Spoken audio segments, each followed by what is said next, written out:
family, it's Tasha MAMABEAR Prepping. So today we're going to talk about a subject that's super near and dear to my heart. Obviously it has to do with grid down, but we're going to talk about alternate ways to cook in your home when grid down happens. So basically there's no power. How are you cooking? How are you figuring it out? Okay, because obviously no power means you're not able to use things like your coffee pot, your microwave, your stove, oven for a lot of you guys, your air fryers, your skillets, that type of thing. So this is very simple, 15 alternate cooking sources, 15 ways that you can cook off grid. I want you to get your pen and paper and I want you to write these things down. I'm going to tell you these 15 things and then I'm going to give you several tips to help you prepare for the day that you have to cook without power. Are you ready? Let's get into it. Okay, so first thing I have is MRE. The reason why I said this as a choice is just to get it off the table, and that is the way that you eat something but you have not cooked it, meaning this is simply you're eating your MREs, ready to eat meals. You're whether you made them or bought them, you're eating out of the can, right? You're eating foods that are not being heated up, right? You're just eating them out of the cans. They're already cooked, right? But you're just eating them in a cold manner. Now really this is a way, right, for alternate cooking, because it's not cooking, right? You're just eating, okay? But I wanted to just mention it because a lot of people are like, I don't need no alternate cooking. I'm just going to eat stuff, cold. And that's your prerogative. That's fine. So let's just get that one out on the table right now. And that is the way of cooking where you just don't cook, right? You just eat cold stuff. All right. Next thing I have is a butane burner. Okay, so butane is a type of fuel. You basically can go on Amazon, and you guys, I'll make sure that I link all these different things. I have my regular grid down links, but I'll make sure that I do one special today just for all the grid down ways that you can cook in different various things, okay? But butane stove, very, very simple. They're $20 to $30, and it's just a one burner. You get two burners, and basically you hook up your butane fuel to it, and voila, you've got a burner for food. Next one is propane burner. So same idea. It's a one burner, two burner, three burners, and they're connected to a propane. They have them where you can hook up the little 1 pound propane bottles, or you could hook up to a bigger, 20 pound or whatever that you would use for maybe a barbecue, a barbecuer, okay? Third thing I have is a sterno burner. So it's just simply a burner that holds a pan, right? And not really a burner, but a little pop-up stove that you can put a heat source, a sterno source in there, okay? Can you cook this way? Yes. My only thing is, and it's safe, most of them are safe, but the thing is, how fast is it going to be able to cook something? Now, if you're just taking something out of a can and you're literally just trying to warm it up, then obviously that's perfect. It will work, okay? But if you're trying to cook like any kind of real big long meal or anything that has like a lot of real cooking, it can just take longer, okay? So sterno pop-up stove, if you will, okay? Then I put alcohol burner. So again, another little pop-up stove. They have them with a little cup in them, and then literally you're just putting your alcohol in there and you're burning the alcohol and then you're cooking that way. That's one of the safest ways to cook indoors actually, okay? So alcohol burner, very, very easy. Again, super, super cheap. Pour a little bit of alcohol in there, Everclear, that type of stuff, and then boom, you've got a flame and you can cook on it. All right, next thing I have is a fireplace. So if you have a fireplace in your home that is just for burning wood, whatever, remember that's a fire pit essentially. And so that if you have the right type of rack that you could set in there, you can easily cook, a pot of food, some hot dogs on a stick. Think about it just like you would camping. What could you cook on there? Now, obviously, if you have some kind of fancy fireplace, this might not be an option. But if you've got any sort of wood fireplace, even if you don't use it, just remember that is a viable, if it's a working fireplace, that's a viable place to light fire and cook, okay? So keep that in mind. A lot of the homes here in California have wood burning, beautiful fireplaces. They never use them though because it's hot here. but you already have, you know, if for some reason the weather patterns changed and it got cold here, all these homes here have fireplaces, but it's another option of cooking, okay? Next thing I have is your barbecuer, okay? So depending on what kind of barbecuer you have, even if you guys have just a nice little round cheap one that you got from the store that only cost you maybe $10, $20, that takes some charcoal, boom, that is a grill. You put some charcoal in there and voila, you already know you can be cooking on there, okay? Now, obviously, if you're cooking in pans, it's a little bit more difficult, takes a little bit longer, but you're able to do it, okay? And then depending on the size of the barbecue, right, you have barbecuers that take full propane, right? So hook up those 20-pound propane tanks to it. You've got fancy ones that have actual burners on them too. So they have a charcoal area, they got a propane area, and then you could also use it as a burner section of it too, okay? So just take a look at your options. Take a look what you already have. If you're trying to invest in one, maybe be thinking about the multi-use type, okay? So you have some options. Be thinking about, okay, that burner, is it big enough to maybe can outside as well as cook outside? Or is it just good to maybe boil a pot of water while you're maybe barbecuing up some hamburgers or hot dogs or something else, okay? Or a can of soup, okay? So just barbecuer. Next thing I have is your actual fire pits and grill. So your actual fire pits that you have outside, okay? Think about this in a couple ways, because some people have big built-in fireplaces, or you don't have one yet, but you can easily build one in your backyard, making sure that you get some sort of grill to be able to lay across it to cook on, okay? Or across, so you've got to have some sort of placement or grill to, now you could cook right on logs and fire, but remember, for most people that don't practice that, you're gonna burn stuff very easily if you don't try to level out your cooking source and even out that heat flow that's going to your pot of food. So you're gonna want to invest in a minimum. If you got a fire pit outside and you're fine, you're gonna want to invest in some sort of grill to put over it, okay? Next thing I have is a smoker. So again, kind of like your barbecuer, if you have a smoker in your backyard, it just takes charcoal or some sort of wood chips or wood. That's perfect because it's a way that you can smoke meat. It's especially important because if you have a freezer and you do not have a way to keep that power going, you have to figure out what you're going to do with that food that's in your freezer. And a couple different things that we do is we plan to, one, we have power, but for some reason, if your power situation doesn't work, or you just decide, look, we're not going to use our power sources to do the freezers anymore, then the plan is to, one, can everything that we can possibly can, and then two, smoke everything that we possibly can as well, okay? So smoker is good because you can smoke different foods and meats and stuff to get ahead of anything going bad, okay? So smoker. Next thing I have is camp stove. Again, these come in a variety of sizes, okay? They come in a variety of ways to use them, but most of them are ran by propane. Again, you can get the different pound bottles of propane, but very, very easy.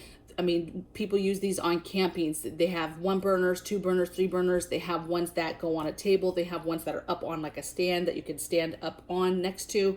They have huge ones that you could use to actually can something on. So just take a look, because there's a lot of different options on how to do your cook stoves or your camp stoves, and what levels and what companies. Coleman is a good company that's been out for ages and ages and ages. But having a couple camp stoves is awesome, okay? And I always see those at like garage sales, you guys. All right, next thing I have is a rocket stove. Now, there's a lot of varieties of rocket stove. You could actually build your own rocket stove with bricks or cinder blocks, whatever, right? So you could build your own rocket stove, but there's a lot of rocket stoves on the market too that you can buy. So just take a look. I'll try to link a couple in the description box below, so you can see what I'm talking about in regards to rocket stoves, the kind that you can buy, okay? And literally you just buy it. It's got a little burner area on top. You feed it with your, your sticks and your wood and stuff, and then you get your flame, and then you just cook right over that flame. There's all types of pop-up little stoves that you just feed with sticks and wood, okay, and that pop up like that. But so you could do something as simple as just a pop-up, but a rocket stove, in the sense of when it's built right, really holds that heat so that it gets that high temperature you need for cooking stuff, okay? So rocket stoves. If you're gonna see some rocket, like Google rocket stove, but also so that you can get some options that you can just buy. But Google, homemade rocket stoves or brick rocket stove or something like that on YouTube or Google, and you'll get 1,000 videos of people showing you how to do up your bricks and do a rocket stove. It's so funny because this last time we went to the house, my sister and her kids had actually built a rocket stove in the backyard, and I didn't even know. So I just thought it was super cute. So rocket stoves, super easy to make. Okay, next thing I have is immersion heater. So immersion heaters are little heaters that heat up super fast as soon as you add water to them. They come in MRE packs. That's why you can just have meals ready to eat, because you can heat them up with these immersion packs. You can buy those immersion packs on the internet. So there's a lot of different things you can do with bags and immersion heaters to heat up said food, especially food that comes in some sort of packet already. That's a nice plastic moldable packet. You put that in a bag of some water with an immersion heater, and then boom, it is hot really fast. Okay, so I do like immersion heaters.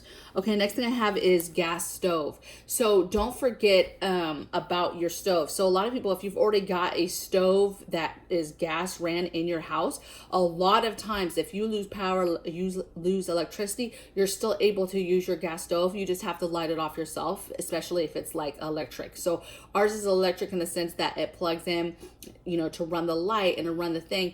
The pilot, and to do all that stuff by electricity. But when we lose power, you still have that gas, you guys. Yes, it won't just come on, but it will come on, and then you can light it by manually. Okay, so don't forget about, a lot of people are like, oh, your gas stove, they forget about that. It can still work. They just assume they don't have power, and that won't work either. Okay.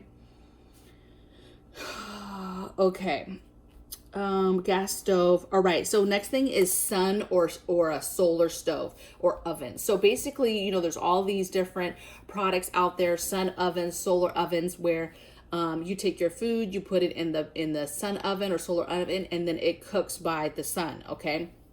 Obviously, if it's super sunny where you're at, that would be an option. If it's cloudy, a lot of people are like, well, it doesn't really work where we're at. But there's a lot of options for cooking food like that in a sun oven. There's cultures that cooked underground with the sun and the heat of the ground for centuries. Okay, so there's all types of ways that you can cook food. But I think it's cool. I don't have a sun oven. I think that would be cool. I, a while ago, wanted to actually build my own. So look into that. You can make it maybe a fun family project and get you a sun oven or a solar oven is what they typically are called.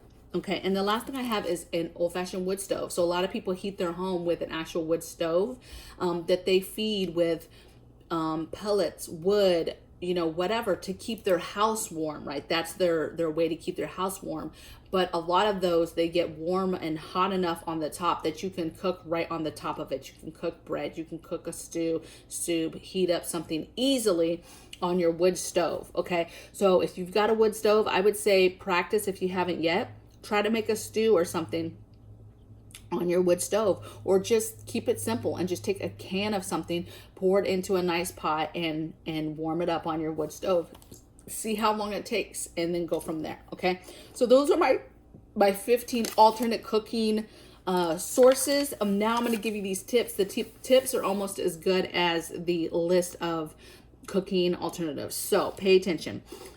First thing I have is gas stove. You can light up by hand. I kind of already gave you that tip in the other part, but just remember, don't sleep on that. Okay, you've got possibly another option if you are a family that has a gas stove. Next thing I said was stack cookware.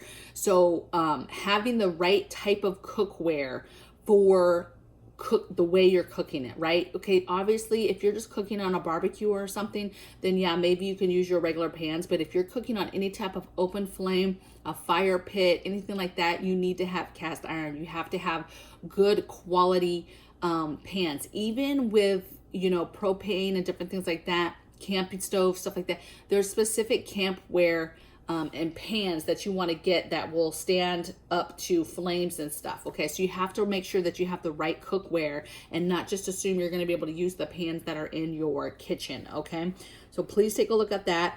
Next thing is stack your utensils and paperware. So last thing you want to be doing is doing dishes. So you should be prepping, you know, your plates, your silverware, your cups, your bowls, but also be thinking about your utensils and paper products for actually making the meal, right? For holding the meal, your throwaway pans for when you get something cooked and done. If you're not serving it out of the pan itself, like let's say maybe you make some noodles, you need to transfer those noodles so now you can do the meat or whatever sauce that you're trying to do to go with the noodles in the same pan, right? So you're trying to basically make sure that you have your disposable items ready to go for serving and for your cooking process. Next thing I have is stack oil, seasoning, and tin foil.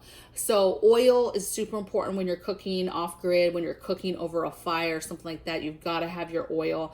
Food tends to stick in a different way, right? You want to make sure you have your seasonings because typically you're making some stuff that's not ready to go food that we just ordered, right? It's going to need some sort of seasoning. And then third, tinfoil is like my best friend when I'm off grid. I love cooking things in tinfoil to cover things, to hold things, to cook things. And I like it because you can just wash it. If you get really good tinfoil, you can wash it and reuse it. And I absolutely am just a huge fan of tinfoil, okay? It holds heat. It's just amazing product, okay? So stack your oil, seasoning, and tinfoil. And then stack your required fuels. So whatever way that you decide off this list that you want to go, you're going to make sure that you're stacking that type of fuel that it takes. If your products take propane, get propane. You can go to Home Depot and some of these other stores, Harbor Freight, and get big, huge propane tanks. You can get other 20 pounders, you can get 100 pounders, but you can get more tanks, fill them up, and then hold them. You can get a bunch of the 1 pounders if you don't have that much space. Get your butane for your butane stoves, your extra sternos, your extra alcohol for your alcohol burner. Basically all the fuels you need. If you're doing a fire pit, you're planning to do a fire pit, or you have a fireplace, or you have a wood stove, you should be stacking wood. Now keep this in mind, because if you have a wood stove but you don't really use it that much, or you have a fireplace but you don't really use it that much, but you plan on using those for your alternate cooking source, you need to make sure that you're getting and you have on hand a couple cords of wood somewhere so that the day that you need that, you have that. Because again, if you're not using those things every day, then obviously you're like not thinking, hey, I'm gonna need wood. And if you think you're gonna wait for grid down to happen and then try to procure some wood, that's not the way to go, okay? You're gonna wanna make sure you're getting some wood. So even if you're in like a suburbia area, whatever, find your fence line or the side of a shed or inside the shed or inside the, garage, and find a spot, find a wall that you could just line up and stack up a bunch of wood, okay? You've got to have wood ready to go, okay? All right, prep 3 different ways. So on this list, right, you need to have at least 3 different ways to cook off grid. You need to be thinking about a couple things.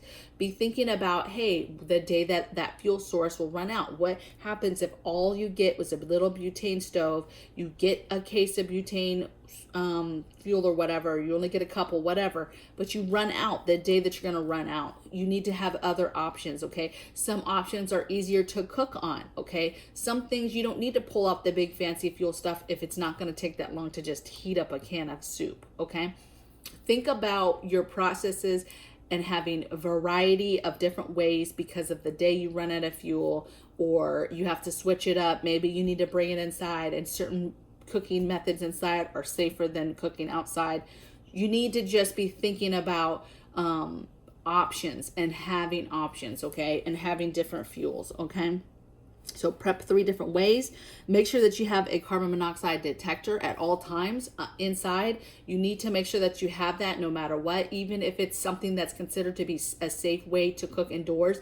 There needs to be ventilation still, and you need to have a carbon monoxide detector. You've got to have that, you guys, because you know, even if you're outside, you need to have that stuff inside your house and stuff in case something is creeping inside and making something dangerous. You know, simple people die. People die all the time from doing simple things that seem like they're safe. Like, oh, it's cold, I'm going to bring my barbecuer and I'm just going to roll it into my garage. And it's no big deal. I have the door open. It's no big deal. But that gas is still making it in the house and then people are dying. So you have to be very, very careful. You can't just do what you want out here when it comes to fuels and gases and alternate cooking, okay? So have your carbon monoxide detector, have an extinguisher. You can get a small extinguisher for like $20, $30, okay? So get you a small extinguisher that you can have near wherever it is your cooking area, that you can have that extinguisher. Another idea too is don't forget about your RVs and your other pop-up campers, RVs, okay? A lot of those are ready to go, right? You've got propane in them, you've got burners, you've got another toilet, you've got another stove, oven, and fuel for it. So don't sleep on the fact that, you know, you might forget that, hey, I don't have anything for the house, I didn't prep in any of this stuff. But it boggles my mind when something happens, like a grid down situation, and people panic and they don't know what to do because they haven't been preparing.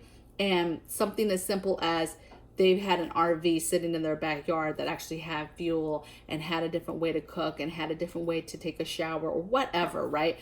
And go to the bathroom, right? So it's just, you've got to really think about, that's why emergency plans are so important, because you want to think about what it is that could happen, what it is that you and your family would need to still be able to do, and what do you have ready to be able to do that. And so don't forget, your RV could be an alternate cooking source especially if you've got that power, that fuel over there to work something, okay? So I hope that this helped you guys. I know this is long overdue. I've had a few people ask me this a long time ago about alternate cooking. I'm super passionate about this. I have almost all of these ways to cook. Some of these are not here. They're up at the house. But this is super important, okay? You know, food insecurities, you know, people have been talking for a long time about, you know, the economy crashing and what happens about, you know, the supposed dark winter and what happens when the next pandemic happens and what happens grid down and what happens blackouts and what do you do? And I think that if you prepare for grid down, then you're preparing for a lot of things.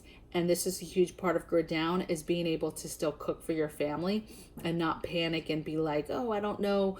I can't cook. I can't cook all this food that's in my pantry.